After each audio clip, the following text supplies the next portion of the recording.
Dear student parent அனைவருக்கும் அன்பான வணக்கங்கள். ஃபியூச்சர் எஜுகேஷன் தான் ரமேஷ்.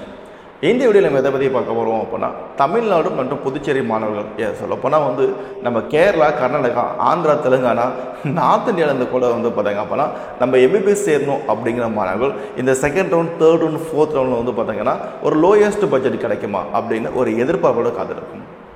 இந்த எதிர்பார்ப்பு ஒரு சரியான விஷயமா இருக்குமா சார் அப்படின்னு கேட்டால், நான் ஆல்ரெடி வீடியோக்கள் இதுக்கு முன்னாடி பதிவிடும் போது இந்த லோயஸ்ட் எடுத்த மாணவர்கள், பாஸ் ஆன மாணவர்கள், ஜஸ்ட் குவாலிஃபை ஆன மாணவர்கள், இவங்க எல்லாமே ஒரு ஃபர்ஸ்ட் ரவுண்டில் அட்மிஷன் எடுக்குது ஒரு சேஃபான விஷயங்கள். அவங்களுக்கு ஆஃபர் அந்த ஃபீஸில் கன்செஷன் கிடைக்குதோ கிடைக்கலையோ அப்படின்னு ஒரு அட்வைஸ் பண்ணிட்டு இருந்தேன்.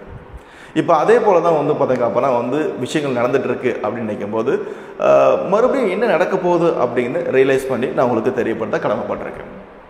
ஸோ நம்ம தமிழ்நாட்டிலையும் நம்ம புதுச்சேரியிலையும் இருக்கக்கூடிய டீம்டு யூனிவர்சிட்டி காலேஜஸ், நம்ம தமிழ்நாடுன்னு எடுத்துட்டிங்க அப்படின்னா ஒரு 13 டீம்டு யூனிவர்சிட்டி இருக்குது. நம்ம பாண்டிச்சேரியில் ஒரு 4 டீம்டு யூனிவர்சிட்டி இருக்குது. ஸோ இந்த டீம்டு யூனிவர்சிட்டியில் சில குறிப்பிட்ட கல்லூரிகளில் மட்டுமே சொல்லப்போனால் ஒரு 2லேருந்து ஒரு 4 கல்லூரிகளில் மட்டுமே ஃபீஸில் ஒரு ஆஃபர் தருவாங்க, ஸ்காலர்ஷிப் தருவாங்க, கன்செஷன் தருவாங்க. இந்த வருஷம் அது நடக்கிறதுக்கான வாய்ப்புகள் இல்லாத மாதிரி தான் உண்மையாலுமே தெரிய வருகிறது. இதுக்கான முக்கியமான காரணங்கள் என்ன ஏதுன்னு எடுத்துட்டோம் அப்படின்னு பார்த்தோன்னா, நம்ம இந்த வருஷம் நம்ம தமிழ்நாட்டில் மட்டுமே நேர போட்டு பார்த்தீங்கன்னா ஒரு 80,000 பேருக்கு மேலே குவாலிஃபையாக இருக்காங்க நீட்டில் அப்படிங்கிறது குறிப்பிடத்தக்கது. ஸோ இப்போ ஒரு 5,000 பேருக்கு கவர்மெண்ட் கோட்டா கிடைச்சது அப்படின்னா மீதிக்கிற 5,000 மேனேஜ்மெண்ட் கோட்டாக்கு எப்படி சீட் ஃபில் பண்ணி தானே ஆகணும், வேறு வழி கிடையாது இல்லையா? அது மட்டும் அல்லாமல் நிறைய பேர் நீட்டோட எக்ஸாம்ஸில் அதிகப்படியான மார்க் எடுத்திருக்காங்க அப்படிங்கும்போது இது மிகப்பெரிய ஒரு விஷயமா பார்க்கப்படுது.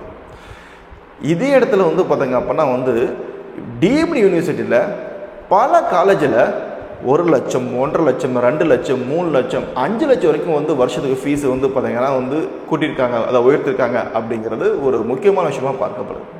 ஸோ இதனால் மாணவர்களுக்கும் பேரண்ட்ஸுக்கும் நான் என்ன தெரியப்படுத்துகிறேன் அப்படின்னா, இனிமேல் இந்த வருஷம் டீம்டு யூனிவர்சிட்டியில் கம்மியான ஃபீஸுக்கு, அதாவது ஸ்காலர்ஷிப் ஃபீஸுக்கு இல்லை கன்செஷன் ஆஃபர் ஏதாவது கிடைக்குமா ஃபீஸ் ஸ்ட்ரக்சரில் அப்படின்னு கேட்டால் இல்லை அப்படிங்கிற மாதிரி தான் இந்த சூழ்நிலையே போயிட்டுருக்கு. மேபி அது குறையுமா அப்படின்னு பார்த்தா மேபி காத்திருந்தால் அதை பார்க்கணும் அப்படிங்கிற விஷயங்கள்.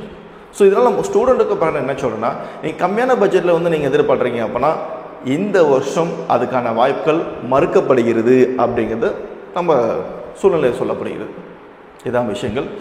அதனால் நீங்கள் உங்களுக்கு சீட்டு கிடைக்கணும் அப்படின்னா கவுன்சிலிங் கலந்து நீங்கள் சீட்டு எடுத்து நீங்கள் பார்த்தீங்கன்னா காலேஜில் ஜாயின் பண்ணுறது நல்ல விஷயங்கள். Thank you, all the best.